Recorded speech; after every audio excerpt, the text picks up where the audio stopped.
Bienvenue à tous les curieux. Le kung-fu n'a pas grand-chose à voir avec le sexe ou l'âge. Ce qui compte, c'est la valeur de celui qui le pratique. Depuis les années 70, chaque décennie a connu sa vedette internationale de films d'arts martiaux.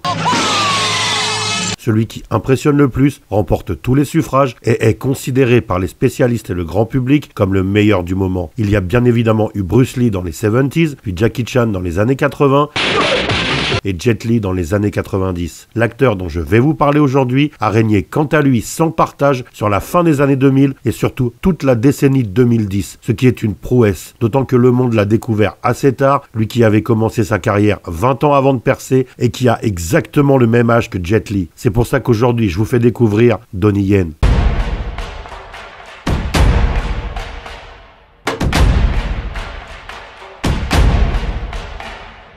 Donnie Yen, ou Yen Shitan, de son nom de naissance, est né à Canton, en Chine, le 27 juillet 1963. Il n'est donc plus jeune que Jet Li, que de 3 mois et 1 jour seulement. Toute sa famille pratique les arts martiaux de manière assidue, et c'est sa mère, Bo Sim Mak, grand maître de la discipline et une spécialiste entre autres du style Shaolin, qui l'initie tout d'abord au Tai Chi dès l'âge de 4 ans. Par la suite, il se perfectionne dans plusieurs arts martiaux comme le Wing Chun, le Kung Fu, le Karaté, le Taekwondo, le Kickboxing et le Judo, entre autres. En 1974, alors qu'il a 11 ans, sa mère s'expatrie aux États-Unis à Newton, dans le Massachusetts, et fonde une école de Wushu. Donnie suivra donc sa scolarité à la Newton North High School. Cette année-là, il a une petite sœur, Chris Yen, qui deviendra elle aussi actrice dans des films d'arts martiaux. À l'âge de 18 ans, il rentre en Chine et part pour Pékin, la capitale, afin de se perfectionner davantage, et fait la connaissance du mythique et légendaire chorégraphe, réalisateur et producteur Wen Yuping, qui avait propulsé Jackie Chan au sommet avec entre autres Le Chinois se déchaîne et Drunken Master, et qui deviendra son mentor. Il fait bien évidemment la connaissance de Jackie, Sammo Hung, mais aussi Jet Li et Louis Fan, qui deviendront tous ses amis proches. Il apparaît pour la première fois sur grand écran en 1982, alors qu'il n'a que 19 ans, en tant que cascadeur dans le film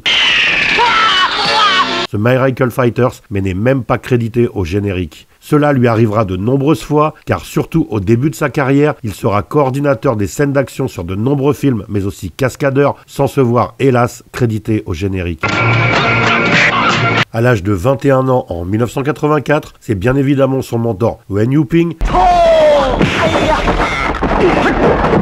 qui lui met le pied à l'étrier et le fait tourner dans Drunken Tai Chi, un film qu'il coécrit et réalise et dans lequel Donnie effectue un moonwalk. L'année suivante, en 1985, il tourne une nouvelle fois pour Wen Yuping, cette fois dans Mismatched Couples, dans le rôle d'Eddie. Il connaît ensuite une dizaine de 3 ans en tant qu'acteur, même s'il est chorégraphe des scènes d'action pour le film The Close Encounters of Vampires, à nouveau pour Wen Yuping, en 1986. Il n'est pas crédité pour cette fonction, comme c'était déjà le cas sur ses 2 films précédents. La route est donc encore très longue jusqu'à la reconnaissance mondiale. Il retourne cependant devant la caméra de son maître en 1988 pour Tiger Cage, La rançon des traîtres, et y incarne le personnage de Terry. Pour ce film, il est également chorégraphe des scènes d'action, mais aussi doublure de Jackie Chung pour certaines cascades, sans être crédité une fois de plus. La même année, il est également visible dans le téléfilm The Last Conflict de Lee Wei-man. En 1989, il est dans 2 séries télé assez moyennes, Momin Kap Sin Fung et Fei Fu Quan Ying, mais on peut surtout le voir dans Le Sens du Devoir 4 avec Cynthia Khan et toujours pour son ami Wen Yuping. Puis l'année suivante, il tourne dans Tiger Cage 2, toujours pour le même réalisateur. En 1991, il quitte le giron du grand maître qui lui a mis le pied à l'étrier pour tourner dans 2 films de 2 réalisateurs différents, et ces derniers sont nettement plus dispensables mais aussi beaucoup moins marquants que ses premiers. Oliver Jean vs The Evil Dead et Crystal Hunt, aussi appelé China Heat. Cette année-là, il est aussi dans 2 séries, Kuo Tam Kuan Yin et Ming Wan Mekung. Ni moi ni vous ne pouvons reculer. L'année 1992 lui permet de côtoyer un autre très grand réalisateur et producteur influent, Tsui Hark, puisqu'il tourne pour lui dans l'excellent Il était une fois en Chine 2, La secte du Lotus Blanc, et y interprète le général Lan. Il est aussi dans L'Auberge du Dragon, co-réalisé par Tsui Hark et Raymond Lee, ainsi que dans Cheetah on Fire de Thomas Yip. En 1993, il retrouve une nouvelle fois Wen Yuping pour Iron Monkey et Heroes Among Heroes, co-réalisé avec Ching Chung, mais aussi dans Butterfly and Sword, un Wu Xiapian fantastique avec Tony Leung et Michelle Yeoh. L'année suivante est une année particulièrement importante pour Donnie Yen, puisqu'en plus de jouer dans la série The Kung Fu Master et de figurer à nouveau devant la caméra de Wen Yu-ping pour Wing Chun, où il partage une fois de plus l'affiche avec la sublime Michelle Yeoh, puis devant celle de Wu Ma pour Circus Kid, il passe pour la première fois à la réalisation aux côtés de Yen Wakam pour le film Asian Cop High Voltage, mais n'est pas crédité. En 1995, il est toujours présent sur le petit écran via la série Fist of Fury The Sequel, où il interprète Chen Zhen. Un rôle mythique tenu par Bruce Lee dans La Fureur de vaincre en 1972. Puis par Jet Li dans Fist of Legend, son remake de 1994. Mais il s'illustre aussi sur grand écran, notamment dans The Saint of Gamblers, un film appartenant à la saga des dieux du jeu, dont le parodique All for the Winner a révélé Stephen Chow. En 1996, il est dans Iron Monkey 2, puis Satan Returns, et l'année suivante, il fait un caméo dans The Black Rose, puis retourne derrière la caméra pour le film Legend of the Wolf, dans lequel il joue également. En 1998, il tourne 2 films en tant que réalisateur, Ballistic Kiss et Shanghai Affairs, et interprète également un rôle dans ces 2 derniers. Et en 1999, il s'illustre dans Ice et Cheng-Chi, avant d'incarner en 2000 l'immortel Jin Kui dans Highlander Endgame, 4e volet de la saga Highlander, et premier à mettre également en vedette Duncan MacLeod, héros de la série dérivée des films, en plus de Connor MacLeod incarné par Christophe Lambert dans les 3 premiers films, mais aussi le pilote de la série. Cela lui permet d'attaquer la décennie suivante, celle qui le révélera véritablement au monde entier, sous les meilleurs auspices, avec une participation au génial Blade 2 de Guillermo del Toro dans le rôle de Snowman en 2002. Dans ce film, où il côtoie notamment Wesley Snipes, mais aussi Ron Perlman, à qui j'ai déjà consacré une vidéo, il est également coordinateur des scènes de combat, ce qui est une sacrée promotion, surtout dans un long métrage américain de ce calibre. La même année, il figure dans l'excellent Hero de Zhang Yimou, entouré d'un casting prestigieux comportant Tony Leung, Maggie Cheung et Zhang Ziyi, entre autres. En 2003, il est Wu Cho dans Shanghai Kid 2 aux côtés de son ami Jackie Chan, puis la hype autour de Donnie monte de plus en plus, notamment en 2004, grâce à son rôle de Général Lone dans The Twin Effect 2, réalisé conjointement par Corey Yuen et Patrick Leung, et suite de The Twin Effect, que Donnie avait lui-même co-réalisé avec Dante Lam, mais dans lequel il n'apparaissait pas. La même année, il est coordinateur des cascades pour les séquences cinématiques du jeu Onimusha 3. En 2005, il retrouve Choi Ark pour l'excellent Seven Sword, puis tourne pour la première fois sous la direction de Wilson Yip, qui deviendra à partir de ce moment-là et pour les prochaines années son réalisateur quasiment attitré, comme le fut Wen Yu-ping à ses débuts. Cette première rencontre a lieu sur le prodigieux film SPL Chapeau Lang, où figure également le grand Sammo Hung.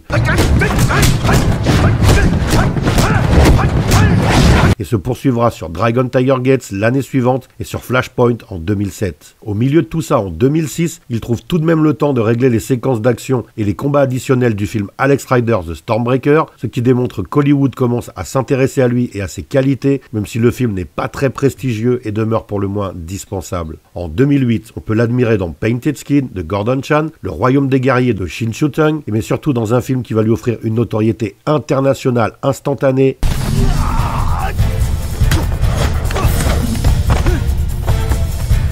Ip Man, un biopic centré sur le maître absolu du Wing Chun, qui est signé une fois de plus Wilson Yip et dont les magnifiques chorégraphies sont signées d'un autre grand maître, Sammo Hung. Toute la maestria et l'humilité de maître Yip sont ici parfaitement retranscrits par Donnie Yen au sommet de son art, dans un film où rien ne manque pour nous conter l'histoire de celui qui fut l'un des maîtres de Bruce Lee, mais aussi et surtout un personnage incontournable des arts martiaux chinois, remarquable à plus d'un titre, tant par sa virtuosité que sa philosophie, exemplaire et à l'inverse total de nombreuses personnes bien moins fortes, mais se comportant en véritable matu-vu, comme c'est malheureusement le cas dans de nombreuses disciplines. Le succès public et critique du film attire tous les regards sur Donnie, qui a à présent le champ libre, entre guillemets, pour devenir l'artiste martial numéro 1 du cinéma d'action. Dites-moi, maître Jin, mon kung-fu vous semble acceptable? Faites pas le modeste. C'est la boxe du Sud qui a vaincu la boxe du Nord. Car son ami Jet Li se fait de plus en plus discret suite à son sauvetage in extremis par des pêcheurs alors qu'il était en vacances et que survint le tsunami qui a ravagé la région en 2004. N'ayant tourné que Danny the Dog en 2005, Le Maître d'Armes de Ronnie Yu l'année suivante, ainsi que 2 films en 2007 et 2 autres en 2008, dont La Momie 3 de Rob Cohen. C'est dire le tournant pris par sa carrière à ce moment-là. Par la suite, Jet Li révélera souffrir d'une hyperthyroïdie depuis 2010, ce qui le fatigue énormément et l'éloigne progressivement des plateaux. Kato. En 2009, Donnie est présent dans Bodyguard and Assassins et fait un simple caméo dans The Finding of the Republic, un drame historique et politique retraçant la lutte de pouvoir entre Mao Zedong et Chiang Kai-shek. En 2010, il retrouve bien évidemment son personnage de Maître Yip dans Ip Man 2, le retour du grand maître. C'est un tocard. C'est quoi? Ma main. Toujours sous la direction de son ami Wilson Yip. A noter que cette fois, en plus de régler les combats comme sur le premier film, Sammo Hung apparaît également à l'écran dans le rôle de Hung Chun-nam, le directeur des clubs d'arts martiaux hongkongais. Cette même année, Donnie joue également dans La 14e Lame, puis dans Legend of the Fist, The Return of Shenzhen, d'Andrew Lo, qui constitue une suite au Fist of Legend de 1994 avec Jet Li, et qui était lui-même un remake de La Fureur de vaincre, comme je l'ai déjà précisé plus tôt. Il y reprend bien évidemment le rôle du mythique Shenzhen, qu'il avait également tenu dans la série Fist of Fury The Sequel.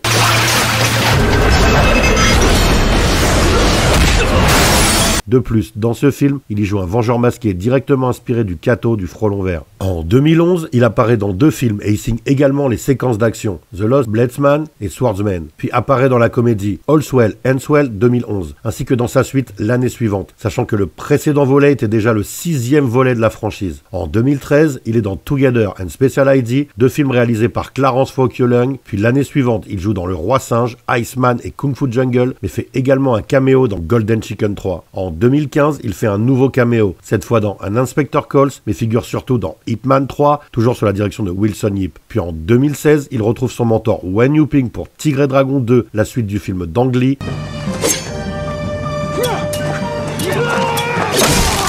Et partage à nouveau l'affiche avec Michelle Yeoh, mais aussi Jason Scott Lee. Cette même année 2016, il fait surtout des étincelles dans le meilleur film Star Wars de l'ère Disney, Rogue One, où il incarne Shiro Timui. Un moine guerrier qui a la particularité d'être aveugle. Et le grand public découvre ses aptitudes hors normes et tout son talent, il était temps. Cette année-là, il est également dans 2 épisodes de la série La Nature Parle. En 2017, il est successivement dans Triple X, Reactivated de DJ Caruso, Chasing the Dragon et Guardians of the Martial Arts. Puis en 2018, il joue dans Big Brother, Sleeping Dogs et Iceman the Time Traveler. L'année suivante, en 2019, il retrouve Wilson Yip pour la dernière fois à ce jour pour Ip Man 4, où figure également Scott Adkins. Et en 2020, il est Falun Tzu dans le remake du film de Sammo Hung Under the Fat Dragon, mais joue aussi dans le remake en live action de Mulan pour Disney. En 2021, il est dans le film somme Raging Fire, un chef-d'œuvre tout simplement parfait signé Benny Chan. Puis en 2022, il est au générique de 3 films, The Monkey King, The Legend Begins, Suju et Yi Ting-to Lungai. En 2023, il est Kane dans John Wick 4.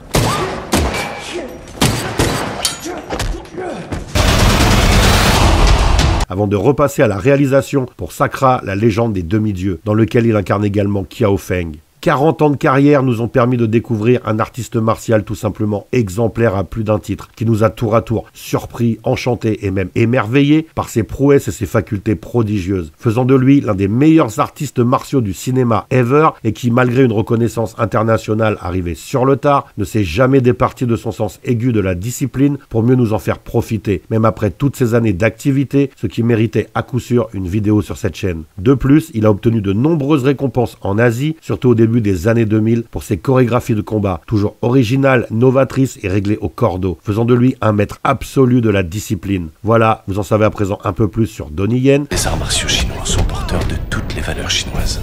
Notre art de vivre, le sens de l'harmonie, éviter les conflits. N'hésitez pas à liker si vous avez aimé, à laisser des commentaires, à partager et à vous abonner pour soutenir la chaîne. À bientôt pour une nouvelle découverte, soyez curieux.